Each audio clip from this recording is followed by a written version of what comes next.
All right, how's everybody doing today? Good, midway hump day, right? Right in the middle of the conference, right? Not too early, not too late. The museum's going on tonight for those that are gonna go there. That'd be really cool. Okay. So introductions. My name is Frey. I'm the co-founder and CTO at SnapAttack. We are a relatively new company. We're focused on detection engineering, cross-platform with using detection as code, attack as code. Yeah. So my name is Rector. I lead the Detection Engineering and Automation team, or DEA. If you're thinking, that's not what DEA stands for, I know, I've heard that before. Poorly chosen acronym, but that's the name of our team. We have two different responsibilities. Our first responsibility is to manage and curate the custom detection package that we use in managed defense. And the second thing is to basically engineer solutions for both our detection engineers as well as our SOC team. So we spend a lot of time building out response automations, things like automated file acquisition, automated data collection, auto-containment, stuff like that. Great. And so to talk today, we're going to talk about process. Some of my background in history, I have 22 years experience in cybersecurity, hacker from 2000 to 2016. Some of my fellow friends are in the audience. Very heavily focused on offensive red teams. And then 2016, stepped away to help stand up Fortune 500 threat hunting teams. So red and blue teams came together, and that's going to be a lot about what we're talking about is how do we do threat-informed defense and how do we build a program. So what you're not going to see today are the latest gee-whiz like detections from the technical side of things, but we're going to go through some of our experience in growing these huge detection engineering processes. It's much more involved than just writing the detections. So we're going to talk about how to get funding for your program, how to measure, how to report. A lot of the pain points we're going to be discussing, some of them were super painful. So we're hoping to kind of impart some of that knowledge that we've had doing it the wrong way and share what we would call like the 5 categories for improvement of your detection engineering process. We're also going to go over some KPIs of how to measure detections. Very, very important to know how to measure. You can't improve what you can't measure. So we're going to talk about that. And yeah, we're going to get into it. Yeah. So before we start talking about how to actually level up your detection engineering program, we thought we would first start off with definitions, right? Everybody's favorite thing. So before we get started, we have to define what detection engineering actually is. And so, of course, we went back and forth a lot on like what detection engineering actually is. And about 2 months ago or so, like an industry leader, Florian Roth, he kind of came out with a blog called About Detection Engineering. If you haven't read About Detection Engineering, it's a really, really good kind of primer on what detection engineering is. And one of the definitions that he basically proposed was detection engineering transforms an idea of how to detect a specific condition or activity into a concrete description of how to detect it. So let's kind of dive into that for just a hot second here, right? So transforming an idea, what could that look like? So an idea here could be something like a blog, right? Let's use like the DFIR report. If you've ever read the DFIR report blogs, they put out a lot of information on how threats work and a lot of TTPs that you can use to extract information and turn that into a detection. And so you take an idea like that, maybe an attacker writes a file to a specific directory. Well, you need to turn that information into a concrete description of how to actually detect that activity. And so what that might look like would be creating a rule, right? Maybe use like a vendor agnostic rule language like Sigma and convert that into whatever backend that you actually need to convert it to, like Splunk or CrowdStrike. Or maybe you're writing your rule in whatever the vendor language actually is. So something like HXIOC or YARL, whatever that is, right? So that's how we can think about detection engineering and really define it. I am also a huge fan of analogies. So I was talking with Fred recently about an analogy on how I think about detection engineering. So when I think about it, I really want to label as much security relevant events as possible. It's all about labeling events. So to think about this, I kind of thought about, well, what was it like to be like in like an English literature class and like reading a bunch of information? So you can think of the words, right, as the volume of data that you're getting from your network, right? That's all the logs, all the information that you have to write detection content. Well, what do you do with the information that's most relevant for you? You highlight it, right? And so highlighting could be thought of as our rule language, right? We express whatever we want to detect in a rule language, and then you actually spend time highlighting that, right? So you highlight the words on the page so you can remember what the contextual information actually is. So that's really what we're doing with detection engineering. We're spending our time actually codifying attacker activity with a rule language, applying it to data, producing a detection. Where can this be applied? It can be applied to a lot of different locations, right?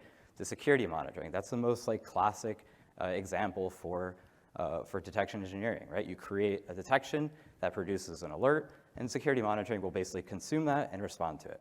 You can apply it to threat intel and malware analysis. Maybe you're ripping apart a binary. You're ripping apart all the information, the things that it's implementing. You write a YAR rule for it.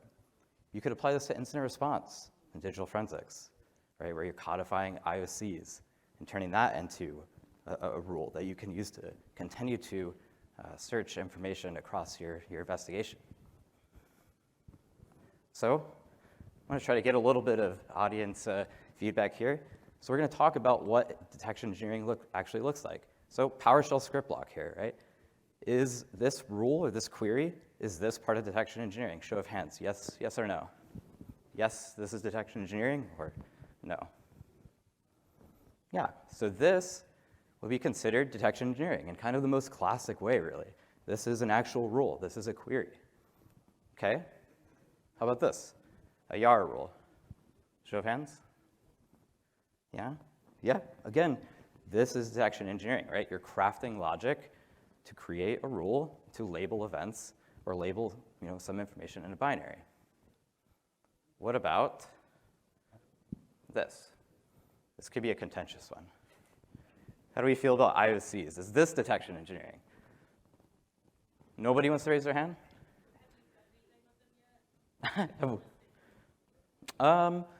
Well, I guess that's the question, right? Is what would you do with this? Would you turn it into a rule? Maybe, right? That might be something that you would do. Or, and hopefully a lot of more modern technology stacks, what you do is you spend time turning it into a threat intel feed, integrating it directly with your SIEM, right? So in some ways, we do consider this detection engineering, but it's one of the most brittle versions of detection engineering, right? This is not going to be the thing that really gives you the most bang for your buck. So we'll spend a lot more time talking about why this isn't a great example of detection engineering, and also why it kind of is part of it. So you can't ignore it. It is important, but it's not a critical part of detection engineering. Yeah, and just to add a little bit of clarity, I think this is absolutely detection. There is nothing easier to transmit and nothing easier to share than IOCs. It may not be the engineering, right, unless you're talking about that security workflow and pumping it in. So yeah, we went back and forth. We didn't find a maybe icon fast enough, but this is it's definitely detection. Is it engineering? Yeah, the jury's out. Yeah, absolutely. Okay, example number 4. Here's a bunch of alerts, right? This is alerts from our alert triage system. What would you say? Is an alert detection engineering? No. I would also agree with that. It's not detection engineering. An alert is an output of detection engineering, right? This is a potential output that may be produced, right, as a result of a detection. So a detection has occurred. That doesn't mean it's an alert, right? Or that doesn't mean it's an alert. But if we're in a security monitoring context, well, in that case, okay, it's an alert, right? That's something that somebody actually has to respond to. But it is not, by the nature of just being an alert, that's not part of detection engineering. That's an output of it, right? And the security monitoring team is consuming that information. They're consumers of detection engineering. Okay, so benefits, right? We're thinking about the benefits of detection engineering, right? The big one here, reduced mean time to detect. So we want to be able to detect the threats as quickly as possible, right? We've heard probably enough talks at this point from Google people that threats are expanding, threats are faster than ever, there's more threats ever than before. So what do we have to do? We have to figure out a way to maintain the queue of detection opportunities and really respond and create detection content as quickly as possible. And so we spend a lot of our time on in building these platforms. I think one of the fun parts between Fred and I is we basically came to kind of the same conclusion of building out a platform that can really help respond to detection engineering needs as quickly as possible, right? And so the other part here, and we'll talk more about some of the benefits when we get into our section about kind of deciding whether or not you should actually invest in detection engineering as an organization. But you do have the ability to really tune your detection content to your environment, right? If you're in your own organization, you can create detection content probably faster than a vendor or an MSSP, right? So you can have more coverage, more confidence, because you're the organization that's actually made it. Okay, so we're gonna move into the components of detection engineering. I'll pass it over to you. Yeah, before we get started on this, it's also important, I guess we probably should slide a slide in here talking about where detection engineering lives, right? So later we're going to talk about the maturity of organizations. Many organizations don't need a detection engineering. Maybe they're not large enough. Maybe they can rely on their vendors. But more often than not, some of the larger companies and critical businesses rely on detection engineers and threat hunters to fill that gap where the vendors stop delivering high quality, very tuned signatures and the need is still there to not miss hackers that can slip past those EDRs and antivirus products and stuff like that. So detection engineering is absolutely critical, and why it's critical is it needs tuning in that environment. So it really is kind of a very interesting play right there. But we'll talk about that when we start talking about the maturity of it. Okay, so detection engineering. I mean, if you really want to boil it down to it, there's really two major aspects. There is the technical rigor, the technical detections, the research and development, ripping apart binaries, doing IR, understanding what telemetry data is left behind by certain threats and actors, all of this technical stuff. This is the fun stuff. This is what we really enjoy. Today, we're also going to talk about the process, the systems thinking. How do you manage this at scale? Because this is the way to grow budget. This is a way an organization who might not be able to justify a detection engineer, let alone a team. I mean, we're blessed to have many detection engineers, but we have to justify budget. We have to justify report, measure, output. So we're going to talk about that. We've helped companies stand up their own threat hunting teams, their own detection engineering teams, and this is critical to be able to speak up to the board and stuff like that. So let's jump to the fun stuff, technical detections, right? So whenever I talk about an analytic, I always talk about these 3 KPIs. These are performance indicators that we measure every single analytic. Step 1, you have to, actually I'm gonna go out of order. Step 1 is low false positive. That's the one that everybody gets right. If you don't get this one right, your SOC and alert team picks up the phone or they just start shutting you down and start removing your detections from the system. So everybody gets low false positives right. They make sure that these things are tuned because you don't want to clog, there's a great paper, Don't Clog the Pipeline. Was that Jared Atkinson? Yeah, it was Jared. Yeah, Jared from Spectre Ops wrote a really good Don't Clog the Pipeline. We're going to actually talk about future detection engineering, about how we want to disengage from that concept so that every single person along the timeline has their own knobs, and then we can actually flood the pipeline, but everybody has control of how much they can intake. But for right now, low false positives, that's absolutely critical. Second thing that some companies get to is the maturity around true positives. So you can use advanced tooling. There's breach attack simulations out there, right? Mandiant has MSV. There's also open source technologies like Atomic Red Team, Caldera, things like that. Your goal is for every detection you push out into the wild, do you have the true positive of that? Do you know that when Mimikatz is in your environment, that your detection really will save the day, it really will fire? Then step 3, that also begs the question of variations of an attack. And this is where we talk about robustness. When we talk about measuring robustness, this is a very advanced thing that our companies are actually working on. How much is enough? Everybody's seen the MITRE ATT&CK matrix wall of 350 squares, but there are some squares that are pretty densely packed, like PowerShell, right? You can't just deploy one PowerShell detection and then be done with it. But there's other ones that are very tuned and very specific, talking about ways to inject DLLs into LSAS to bring down credentials. Okay, there's only 3, I think maybe 4 ways that we know how to do that. So that's a very defined space. So measuring your robustness is an advanced thing that spend a little bit of time talking. You have to enumerate the total possibilities of attacks. In order to do this, we do it with sandboxing. We pre-detonate a lot of all the Cobalt Strike, Brute Ratel. We're trying to enumerate the total attack surface space of something like LSAS dumping, because every tool will do it slightly differently.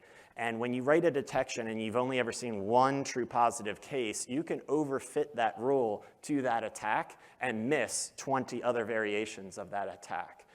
Either because the hacker is wily and knows how to get around it, or truthfully, just they get lucky. They just read a different blog article.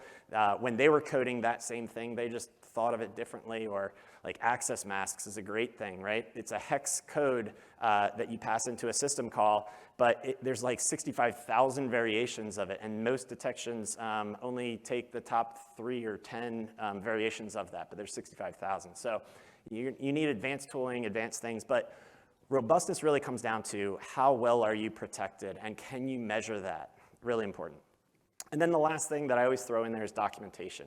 The person that's writing the detection is not always, and in fact, likely not the person that's going to be triaging it at 2 in the morning and have to make that call, should I wake up my boss or should I not? So you need to have good documentation around it, right? Pointing to external threat intelligence. Minimum, you have to map it to MITRE ATT&CK just because everybody does that, and that does help your reporting. Brief description, listing your true positives, that's critical. If you know what true positive looks like, if you know what evil looks like, including that along with your detection as a unit test to the true positive, if you can join those two things and hand that to somebody at 2 a.m. and say, here's 15 variations of Mimikatz, then they can compare and contrast, oh, okay, here's what evil looks like, this does not look evil, false positive, and make that decision much more accurately and quicker, and that's critical. The more you can get through triaging, the faster, the better. Okay, so we're going to talk back to the IOC thing. IOCs, right? Everybody loves to hate. This David Bianco's obviously famous for this pyramid of pain. It came out in 2013, shortly after Mandiant released APT1 report, and it was really trying to convey the need for not stopping at hashes, IPs, and domains. As I mentioned, my first 16 years was more on the offensive side, so I'm very, very brutally aware. I mean, even in 2000 to 2005, we were rotating IP addresses, having binary diversity at our hash level, never deploy the same hash twice, lots of different OPSEC type things. So even in 2005, hackers were doing these things. Fast forward to now, we are still leveraging this as a crutch. Why? Because it's just easy, right? Everybody can take an email, copy and paste, or more advanced, use Stix Taxi to push out IOCs, but you can't stop there. It's just not gonna, you're gonna miss too much. So behavioral detections, obviously that's where we all wanna be. That's all where we want to get to. What we are doing is we are imposing cost on our adversary, and that's where detection engineers really shine. They don't, my wife and I, in our family, we have this saying, don't nip at the leaves, right? Cut to the root. That's what the good detection engineers do. They reverse and understand what chess moves are on the board for an adversary, and they try and cut them off at those passes. They're not trying to stop them with a hash or an IP address or even a command line argument that could easily be compiled to something else. You have to figure out what depth you're willing to go, but that's really where we want to get people to. So it requires tremendous technical understanding. And the next thing of why we aren't at behavioral detections as InfoSec is just the inability to share them. We talked about like the word problem. When we ingest threat intelligence today, it is in a narrative form. It is a Word document or a PDF.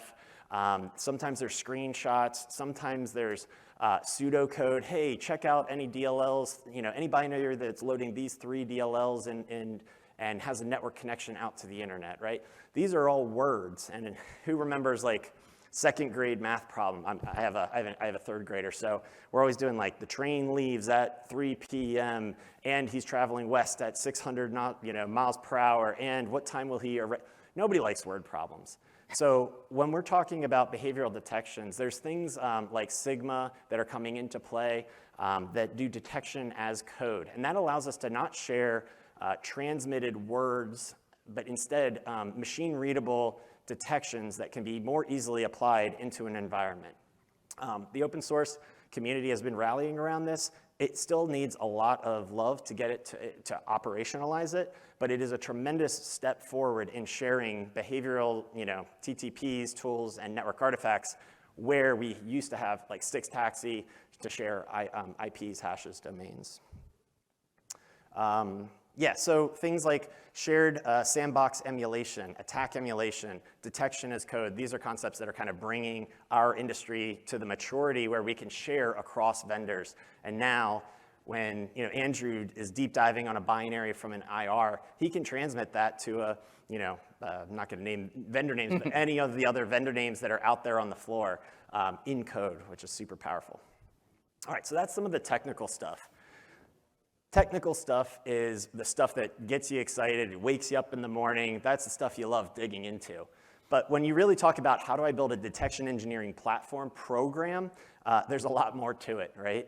Not belittling the technical stuff, that is the hardest stuff, but we as an industry, we're forgetting all the rest of the owl. So I'm gonna breeze through this slide because we're gonna go more in depth, but just to set this up, detection engineering is really around a workflow. How do you codify the process from threat intelligence, somebody saying, hey, this is threat intelligence that we need to care about? How do you mature that? In the basic days, you're just gonna write it down on a sticky or tell your boss you're gonna get into that, and then all of a sudden, the next day there's an IR, and you totally forgot about that, right? So how do you have this process and workflow management? How do you measure your process? Super important. Security engineering. You can't do detection engineering without the data and the telemetry data. What vendor products do you have? What's your retention rate? How are you capturing the right data? Are you over-capturing data that you've never written a detection to, right? Your boss is always looking for ways to cut budget. If you can understand what telemetry data has contributed to what detections, and you can show that in a report, you can say, oh, you want to cut my DNS records? Well, yeah, we can go dark on these 30 detections. Is that okay? And they'll say, no, I don't want to do that, right? So a way to justify your data spend and your data storage and your compute power is really powerful when you're trying to communicate up. Also signature management, versioning, tracking. We work with a lot of large financial institutions. They have compliance requirements, right? You can't just jump on a Splunk of a multinational 400, 500,000 employee company and start changing detections. Bad things happen. I've seen really, really bad things happening. How do you version? How do you track that? How do you test that in a pre-production way? How do you understand the ramifications? How do you be able to revert back to good? And then lastly is reporting, right? Reporting is critical. That's what makes you look good when you wake up in the morning, right? You see where you were and where you are. And there's lots of different ways that we'll talk about how to report this out. Obviously, there's MITRE. There's obviously Kanban workflows of how much effort and work has been done. There's obviously burn down charts. There's lots of different ways that we can talk about reporting. Yeah. Okay, so moving into leveling up your detection team. This is probably my favorite part of this entire presentation. We're gonna walk through a ton of information here. It's okay if you don't get it all, but the thought here is that we basically want to provide a detection maturity matrix.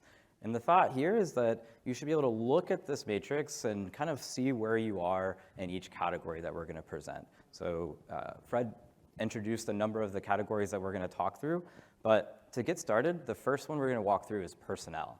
So personnel-wise, let's imagine that we're at day 0, right?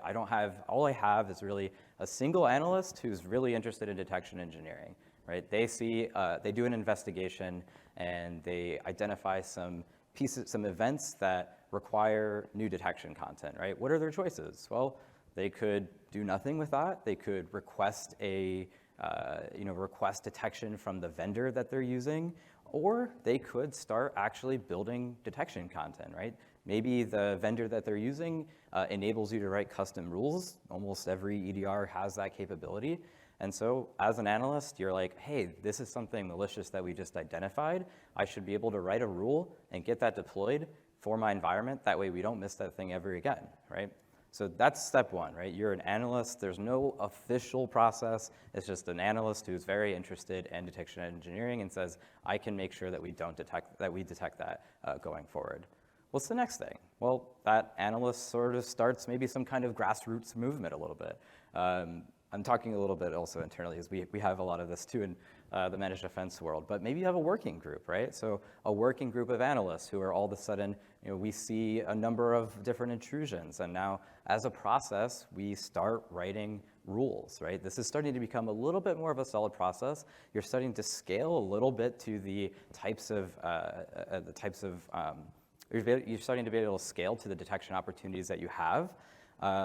But at this point, you're still not very mature, right? This is still just sort of a side aspect of the job. And I think it's really important to consider detection engineering as its own discipline and something that, for sure, all analysts should be able to do, but also, at some point, you do probably need some level of dedicated detection operations to ensure that after a rule has been deployed, that the rule itself is continuing to perform very well. The person who authored the rule does not necessarily need to be the person who's on the hook for tuning the rule and ensuring that it performs very, very well, right? This should be, in one part of the system that you're using to build your rule content, but also a dedicated detection operations team, right? So let's move forward from analyst group to dedicated engineering team. So you have a dedicated detection engineering team. They're focused on detection operations. They're focused on ensuring the rule is in the right priority queue. They're focused on connecting rules to response automations, things like those automated file acquisitions, automated data collections, right? We're starting to get a lot more maturity here. We have a dedicated detection engineering organization. Now, the next place, moving into security researching, I want to step back for just a hot second here because what we need to talk about is prioritization of detection content. So for the prior three cases, I'm kind of framing this by an analyst basically responding to detection opportunities that come from the investigations that they're working, right? So you're basically writing detection content for what you observe. What about the things that you don't observe, right? Those unknowns, right? The things that maybe your customers aren't seeing at all, but from blogs or public intel that things are actually happening that maybe you have no observation of. So that's where security researching, I think, comes into play really well. As a security researcher, you can keep up to date with that. You can investigate the different techniques that attackers are employing. And just because we don't have the data to observe it, doesn't mean we shouldn't be focusing on it, right? If you kind of have the self-fulfilling prophecy a little bit, if you're only writing content for what you see, what about the things that you don't see? So that's where security researching can really come into play. But the belief, and at least from our perspective, is that focus on what you see first, and then expand into what you don't see, and that's where security researching can come to play. Lastly, we have the director of detection engineering. So now you're starting to get to a point where, as a business, you're focusing on detection engineering. As a business, you take this as a very serious initiative, right? You have business level support. You're talking about detection as really as like a fundamental piece of success for the business. So you have to measure all these different things. We'll talk about like where we're going to be measuring here, but at the end of the day, this really comes down to making sure that the business sees detection engineering as a dedicated discipline that needs engineering resources, it needs content developers, it needs expertise. Yeah, and so one thing to note is that as we go through these different categories, don't feel like you have to be all in the fives. Honestly, we were actually, we put the level 5 category as almost like a stretch goal. Our business, our sole business is detection engineering, and so sometimes we do have these director of detection engineering. If your sole business is a bank or a financial institution, you may not mature past a certain level, but recognize where you are and where the next steps are is kind of the what we're talking about. The other thing to note when we're going through this, we have, I think, 3 more categories, is you don't have to be a 4 down the board. Sometimes it'll be asynchronously. You may have just a dedicated detection engineer that has an amazing detection process and great reporting and things like that. So you could be a 4 in one category or a 2 or a 1 in another category. But the next category to introduce is detections. Detections is obviously the lifeblood of what we do and something that we get really passionate about doing. Where everybody starts is at the beginning, right? You're trusting your vendors. You're deploying the vendors' antivirus, EDR signatures. They have their own set of tools or detections that you usually generally can't see, and you're trusting them, right? So you're trusting in them to provide those alerts, and you're triaging the alerts. So really not really much to speak of here other than trusting your vendors. But then incidents happen. And as soon as an incident happens, your boss goes, well, wait, I thought that we were protected. We bought vendor XYZ. And that's when your boss learns, aha, you need detection engineering. Vendors only go so far, and they only produce very high fidelity detections and push them out because most organizations cannot handle the amount of false positives. If everything that they knew how to detect they pushed to you, you'd be swamped. And there's been some famous breaches.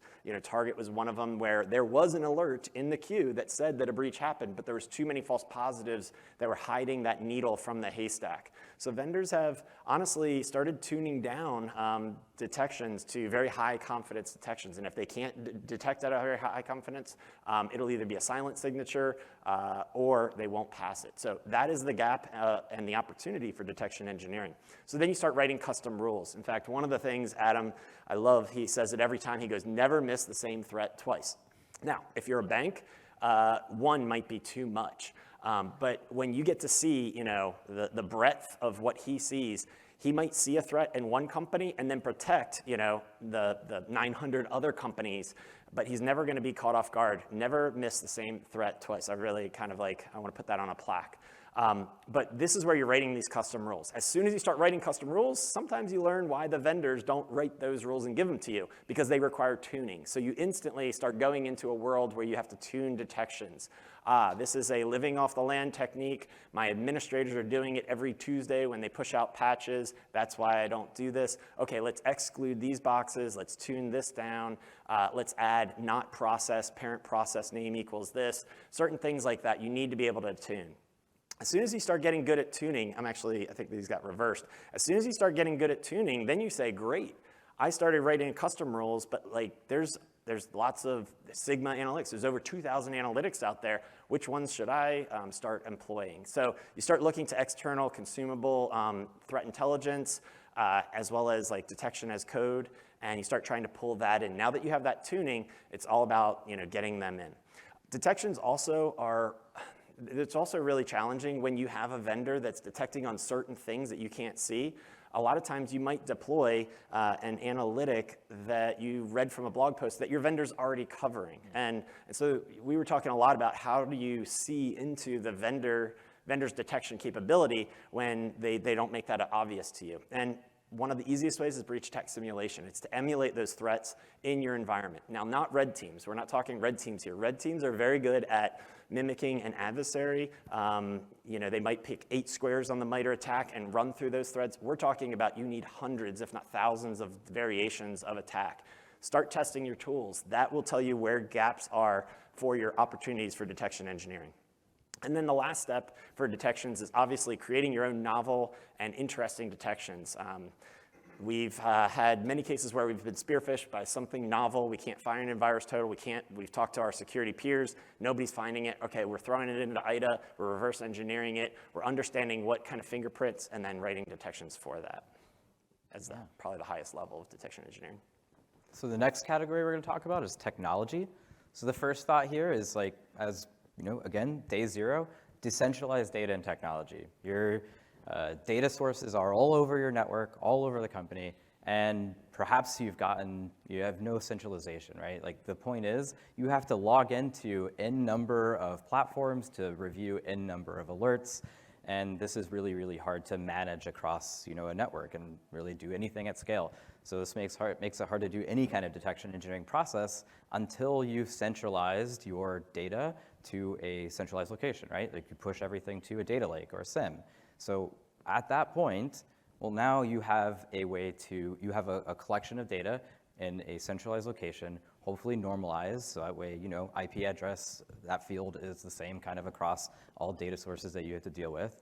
And then you can use a common language to start expressing detection content, right? So your Splunk queries or your URL rules, your HXIOCs, whatever it is, right? You want to be operating in a single language. So at this point, you have your data centralized into a single location, right? The next thing is we need to start building out the processes to actually build custom detection, right? So what does that look like? Well, it looks like a lot of the stuff that Fred already talked about, right? Your syntax validation, your metadata, your unit testing, your volume testing. Really, you're making sure that your rule is as as robust as possible. You don't want it to be easily evaded by attackers. So at that point, you need a technology system to really handle that end-to-end workflow of creating detection content, right? Otherwise, you're just potentially a person operating in Notepad, creating a YARA rule, then pushing it and hoping that everything works out great, right? That's not a very mature system. We want to have a system designed to actually make that, basically enable an analyst to springboard into detection content as quickly as possible.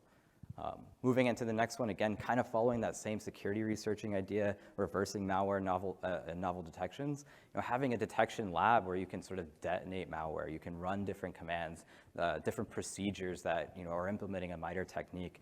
At that point, you can generate telemetry, again, for the things that you are not observing. So really, we want to consider what is it that we're not seeing, and how do we generate the data for that? Next thing is having a detection engineering platform, right? Having a platform that really is designed to facilitate all of these different pieces that we've gone through. Yeah, so, that's a good one. And detection engineering platform can be anything from GitHub to some more sophisticated. We've each created a very interestingly unique, or not unique, way of doing detection engineering platform. So if you're interested, come speak to us afterwards. We're happy to dive into more kind of our processes there. But process, super important, wicked important. So everybody starts with no process, right?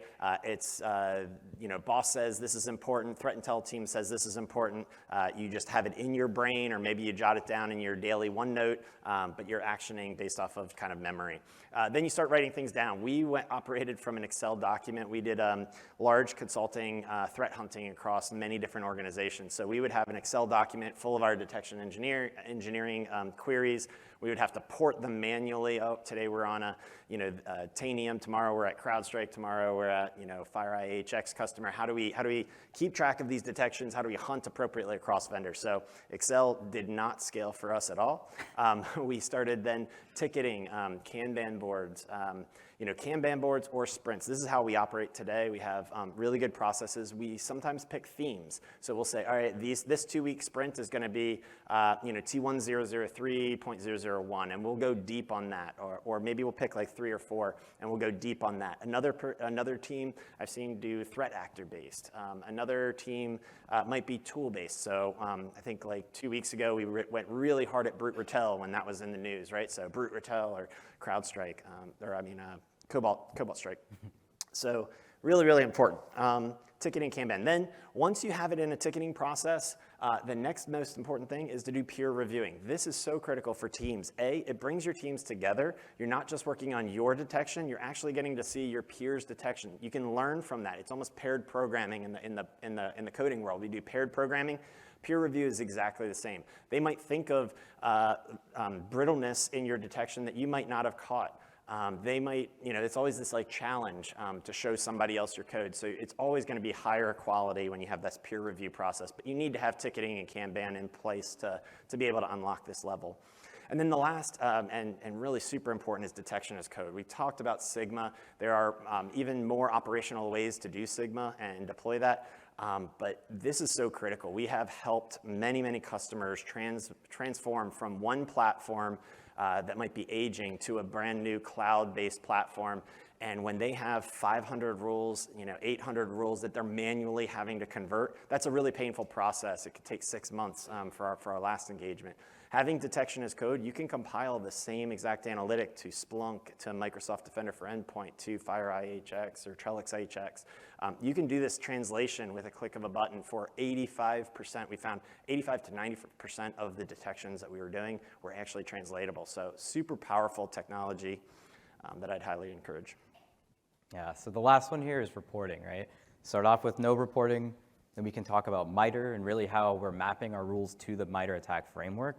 It's a common language for us all, right? That's really the value of the MITRE attack framework. It gives us a way to talk about attacks in a way that we all can understand. So mapping rules to attack, really, really powerful way to start talking at a business level on the success of your detection engineering program. right? The next thing is having a backlog, talking about your efficacy, right? So thinking about, okay, what are our detection opportunities and where are they sourced from? Are they sourced from internal investigations? Are they sourced from public intel, blogs, threat research?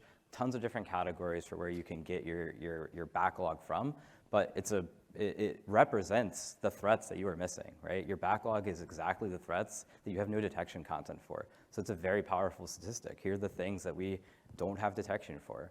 The next thing is the coverage of opportunities over time. So kind of, similar idea here. We're talking about how much of a difference are we making in our detection backlog, right? So we want to have, one of our goals is to have coverage for basically all high severity incidents that we experience in the managed defense SOC. Like that's our prioritization. We have something like 45,000 events that we have to go through that represent detection opportunity, right? So you have to focus on how to prioritize that and then build detection at scale to really make a big difference against that.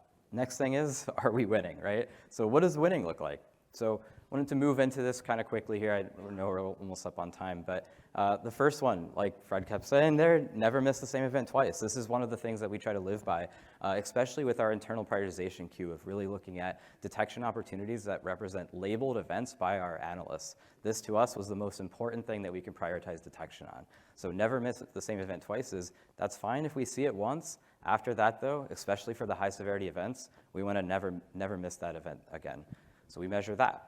Second one here is the ability to codify or codify detection logic for all attack surfaces, right? You may be very, very good at detecting attacks in a Windows system or a Linux system or endpoints in general, but maybe if it's a pure network attack or it's a pure cloud attack, you have no visibility into it, right? This goes back to the maturity of centralizing all of your data into a single location and making sure you have the ability to codify attacks against all of those attack surfaces.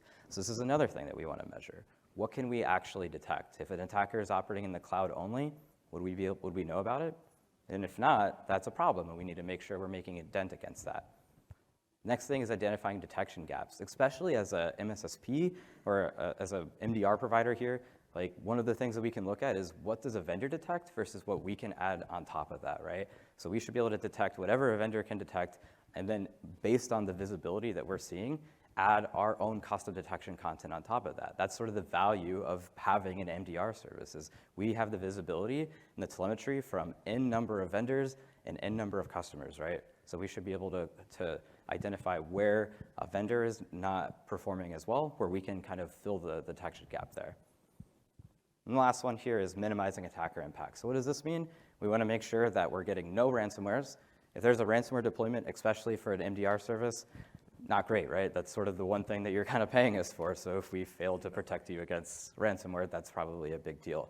The next thing is any kind of data theft, right? We want to make sure that data theft is something that isn't happening. That's as impactful as it gets.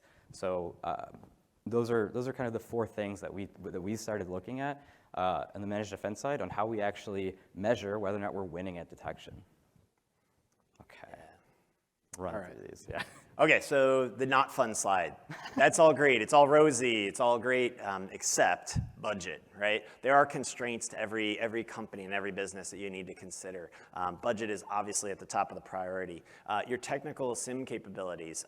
We have had many times that we know exactly how to detect something, but there wasn't the technical logging or the technical implementation to do that, and that's kind of touching on data sources. Correlation engines, lack thereof. This is really critical. We go back and forth on about how we can take multiple weak signals and amplify them per host or per identity to create this bigger thing. That is something that our industry has to do way better at. Dislodging one detection from one human responding to that. That's the old way of doing it. We need to think about labeling data. We talk about it as labeling data so that you can bring these weaker signals together and understand more living off the land techniques. Response capabilities, we talked about don't clog the pipeline. If you have 10 detection engineers, is no good to you if you only have one SOC analyst, right? Understanding who is downstream from you on the detection engineering side and not overfitting or overworking them, that's critical, right? We are a team, right? We're all a team. There's a pipeline, don't clog the pipeline. And sharing threats. I could go on a whole talk about how we don't share threats enough, how There's technical limitations of sharing what knowledge we have. We were talking with Microsoft, the Nobelium guys, and they just have a wealth of knowledge, and they were like, yeah, it had to fit in a blog post article, but they just were expanding on all of the other technical detection opportunities. How do we get that knowledge out there? It's not for lack of trying, it's lack of technology that's enabling us. We don't want to be reading these threat reports that are PDF-based. We have to evolve, we have to do better. Yeah. Okay, and the last piece here, should I create an in-house detection workflow, right? So I'll just skip to the end here. The big thought here, right? We have a question, right? Should I create an in-house detection workflow?